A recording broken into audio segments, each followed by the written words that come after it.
Alhamdulillah,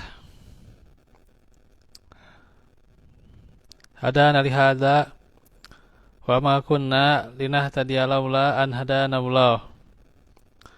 Ashhadu an la ilaha illallah wahdahu la syarikalah wa ashhadu anna Muhammadan abduhu wa rasuluh alladzi la nabiyya ba'dah. Alhamdulillah wa syukrulillah ni'amillah ikhwatu fillah. Pada hari ini, di hari Senin malam ini, yang malam ini agak dingin-dingin, semoga juga senantiasa kita bertambah hidayah dan juga bertambah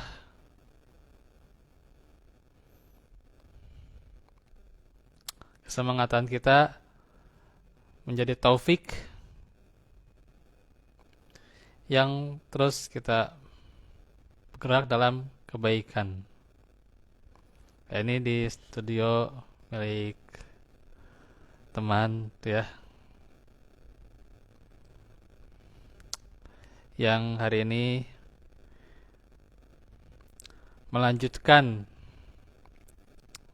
pelajaran hadis. Hanya sebelum itu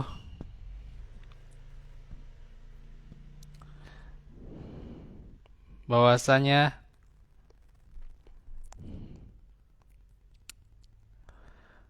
ketika terus tergerak berbuat kebaikan, yakni mendapat hidayah dan menjadi taufik, itu adalah anugerah yang sangat mahal ya.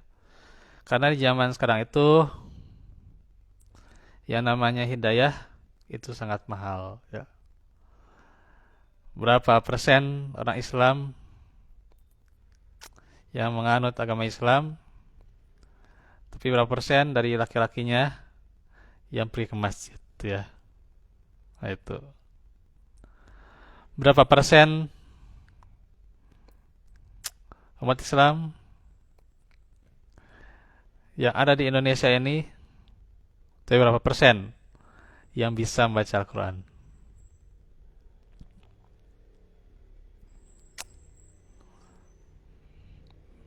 Maka kalau kita lihat, apalagi di zaman sekarang, yang namanya hidayah tentu sangat mahal ya.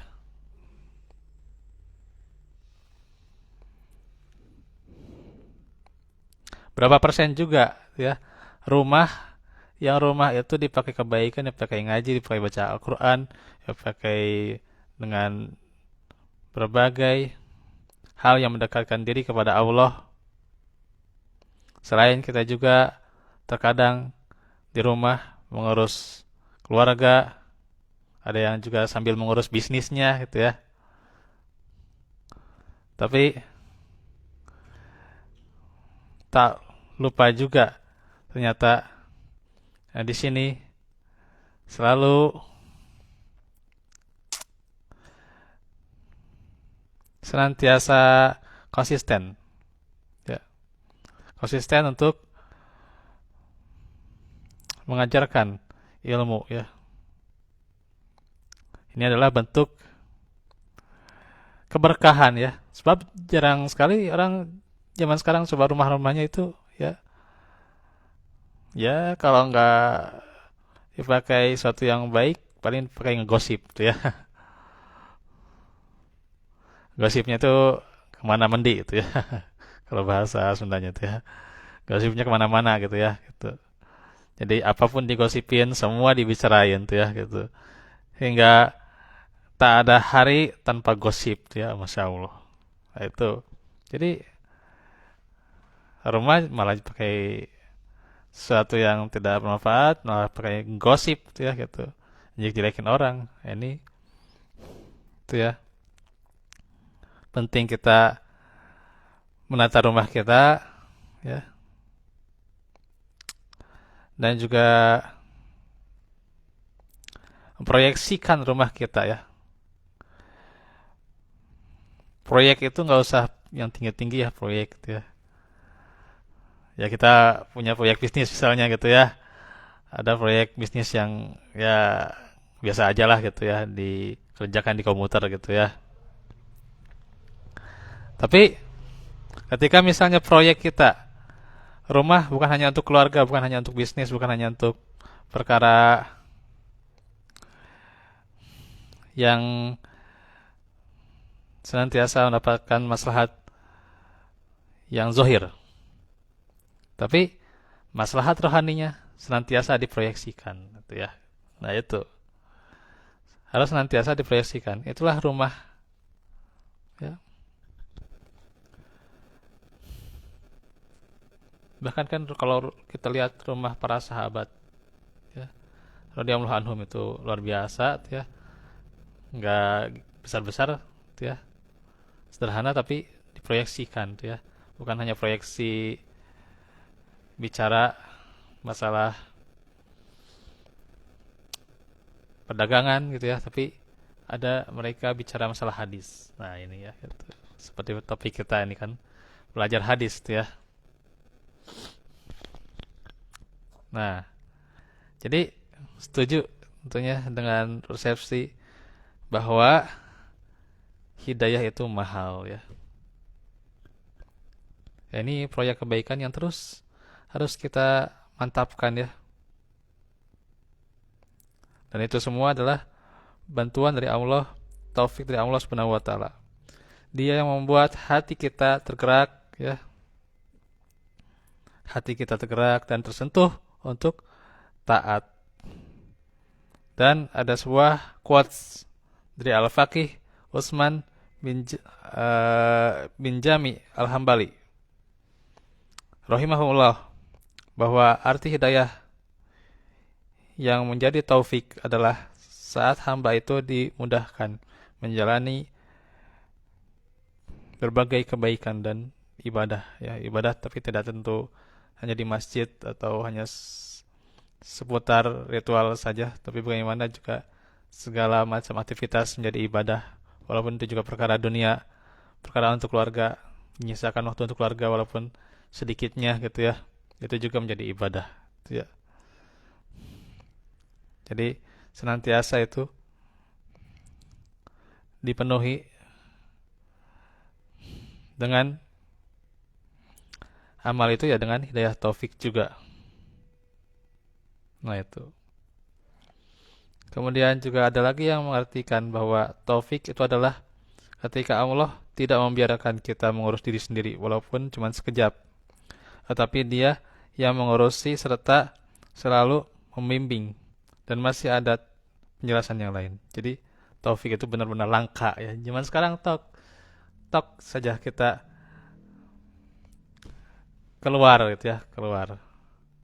Berapa persen orang yang di luar itu menjaga ucapannya gitu ya. Coba berapa persen yang dia menjaga lisannya kan itu. Nah, ini taufik itu benar-benar langka sekali ya, yang namanya taufik. Nah itu.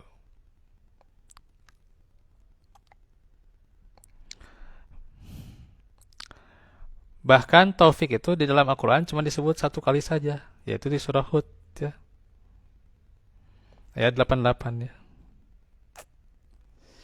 Tuh, jadi cuman satu dari sekian kata di Al-Quran ya, kata taufik itu cuma satu. Insya Allah. Karenanya mampu beramal soleh itu adalah ditolong Allah, bukan karena kehebatan kita, bukan karena kita luar biasa, bukan. Tapi itu adalah pertolongan Allah. Saat sudah beramal soleh, maka dibalas juga dengan pahala ya. Dan Allah maha baik terhadap kita. Dan diri kita itu lemah, tidak ada daya dan upaya ya untuk melakukan sesuatu yang berguna ya, kecuali hanya yang maha kuasa untuk menguatkannya ya. Nah itu. bahwa Allah yang menguatkan kita hadir di sini. Baik, melanjutkan hadis dari Kitabul Jami, Syarah Bulughul Maram, sebuah hadis dari Aisyah radhiyallahu anha. Beliau berkata, Rasulullah sallallahu alaihi wasallam sabda, wa an Aisyah radhiyallahu anha qalat qala Rasulullah sallallahu. Maka yang bawa bukunya atau bawa catatan hadisnya mangga ya gitu. Abqadur rijali ilallahi al-aladul khisom ya. Ya, al-aladul khisom. Akhrajahu Muslim. Laki-laki yang paling Allah murkai adalah orang yang suka membantah dan sering mendebat. Nah, petikan dari hadis bahwa pertama, kebiasaan senang membantah apapun, nasihat ya. Membantah di sini adalah membantah kebaikan ya, membantah nasihat, membantah wejangan itu ya. Yang tujuannya untuk kebaikan. Gitu. Nah, maka kebiasaan membantah perkataan orang lain itu adalah perkataan yang buruk, perbuatan yang buruk, perilaku buruk ya. Misal tiap kali membicarakan sesuatu ia bantah. Orang berkata A, ia sanggah dengan berkata B ya gitu. Ya. Kalau orang ngebahas yang A, nasihat yang A, dia ingin pindah ngebahas yang lain tuh ya. Itu juga sebenarnya ngebantah juga. Ia sanggah seperti tidak ada puasnya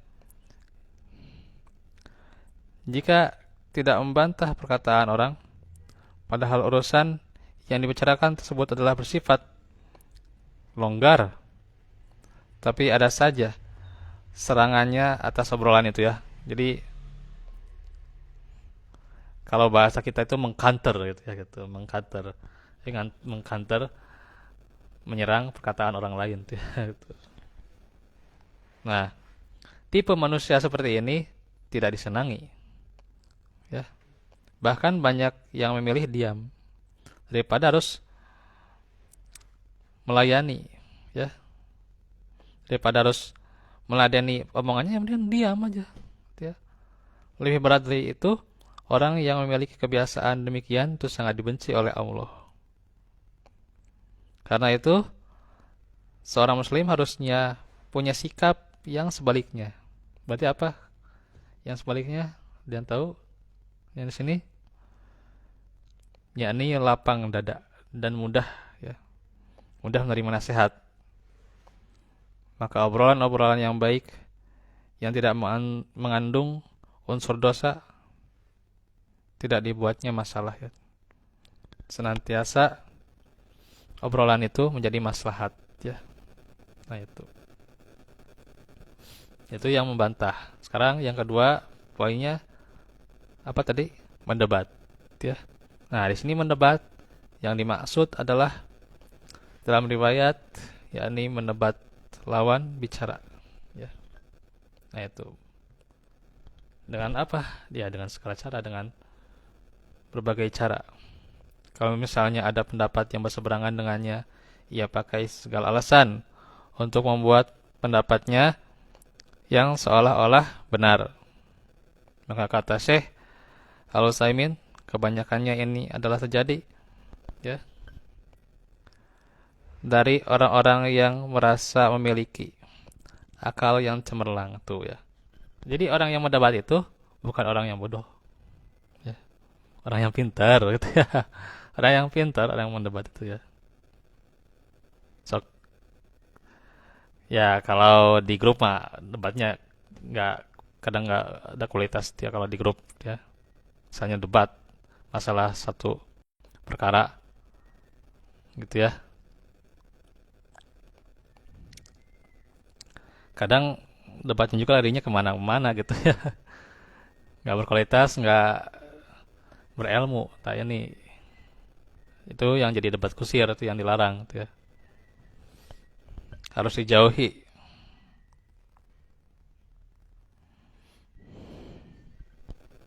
Ya. Nah, kalau debatnya di forum, nah, itu ya kembali lagi apa tujuannya ya. Ya kadang kan orang punya akal yang cemerlang dan ilmu yang luas kan untuk berdebat ya. Nah, biasanya jika ia dibantah dengan suatu argumen, maka langsung mengeluarkan alasan-alasan yang lemah atau munculkan sekian kemungkinan yang tipis. Hal itu demi membungkam orang tersebut dan memenangkan dirinya tuh ya.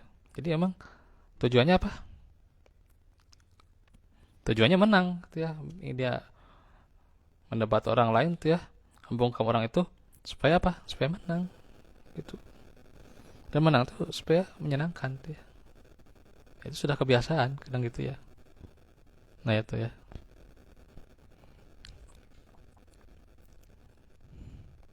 Makanya kalau kita lihat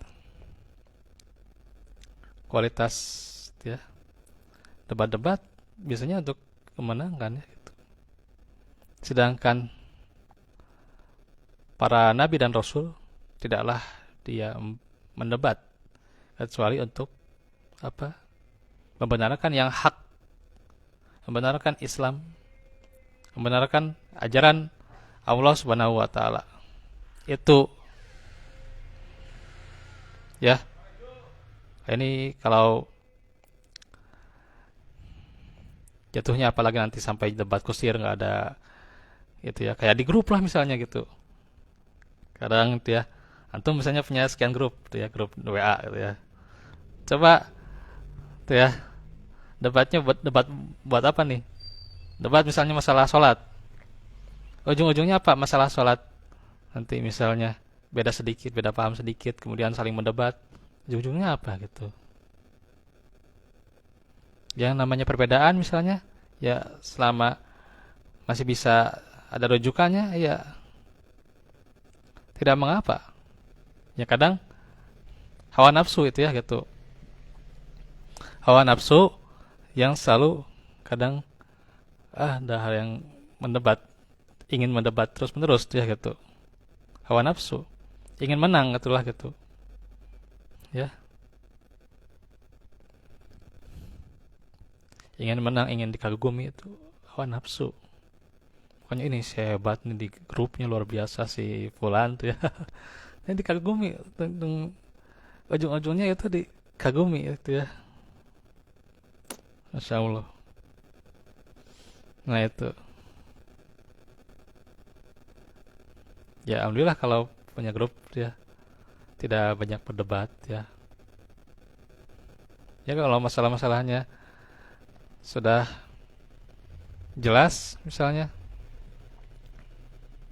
tentang suatu perkara, maka jangan buka pintu hawa nafsu untuk yang pertama tadi membantah dan kedua apa? Mendebat ya. Gitu. Kalau pada perbedaan ya kembali lagi ya. Perbedaan itu bukan disikapi dengan selalu merasa ya, merasa yang lebih gitu ya. Enggak ya. Dan coba kita terbuka tadi dengan apa? Dengan kelapangan ya. Nah itu. Sehingga ketika masalah sesuatu, masalah sholat misalnya ada perbedaan A, B, C itu ya. Ya kalau ada rujukannya silahkan. Gak usah jadi perdebatan. Apalagi debatnya di grup gitu ya gitu. Nggak akan ada ujung-ujungnya gitu ya. Nah itu. Sedangkan ada orang lain yang lebih hebat tapi bukan dengan berdebat. Mereka selalu berbagi ilmu, mereka selalu istifadah ya, berbagi faedah ya. Selain istifadah, mereka bahkan tidak segan-segan saling menilai hafalan satu sama lain. Itu lebih bermanfaat ya dibandingkan berdebat di grup ya, nggak ada ujung-ujungnya gitu ya. Nah itu makanya maka manusia yang punya dua perilaku itu dibenci Allah ya. Maka ini bermakna haram melakukan hal itu ya gitu. Nah tapi kalau membantahnya untuk misalnya sesuatu itu ya dibantah tapi demi menjelaskan kebenaran dan menerangkan kebatilan, maka itu adalah tidak termasuk di sini ya, tidak termasuk hadis ini. Itu justru perkara yang terpuji karena jelas yang namanya kebatilan harus diterangkan dan kebenaran harus selalu didukung gitu. Makanya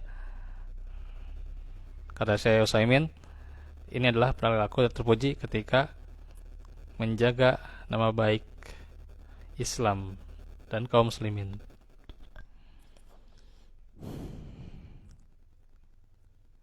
Nah, itu hadis yang pertama.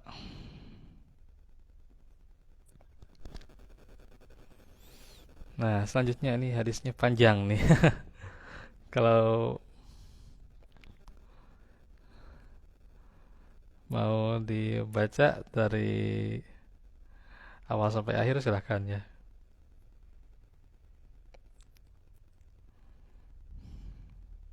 Dan juga nih tapi bahasanya tidak terlalu panjang ya. Ini dari Ibnu Mas'ud radhiyallahu anhu. Qala Rasulullah sallallahu alaihi wasallam, "Alaikum bisidqi. Fa inna sidqa yahdi ilal bir. Wa innal bir yahdi ilal jannah. Wa ma yazalur rajulu yasduku wa yataharra as-sidqa hatta yuktaba indallahi siddiqan wa iyyakum